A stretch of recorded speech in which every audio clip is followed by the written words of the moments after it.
G'day mates, and welcome to this special session of Digital Arc.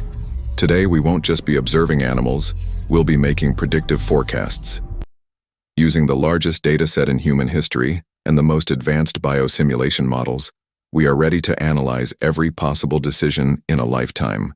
Our subject for today, Orphan calf A7. Age, just 1.3 years.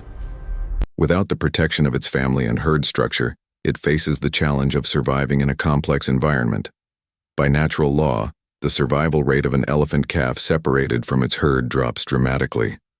But we cannot allow nature to be the sole determinant of its fate.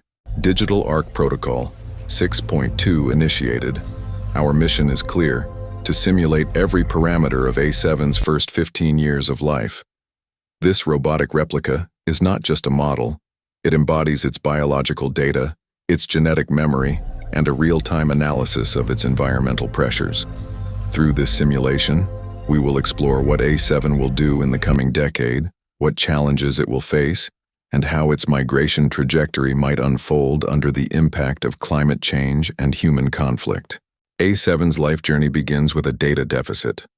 Its biomechanical system is flawless, neon blue muscle fibers primed for power, but its brain struggles to fill a vast void of information. An elephant calf typically completes its early learning through touch, scent, and imitation. But as an orphan, that crucial layer of qualitative social data is missing from its system. Our data matrix is quantifying this deficit. Look closely. Its learning process score is 27% lower compared to herd-raised elephants. What it is doing? Following the basic trajectories of chewing food and walking. But when it comes to complex skills, such as locating water during droughts or deploying defensive strategies against predators, its brain carries the genetic memory, yet without real-world practice, it cannot activate those strategies effectively.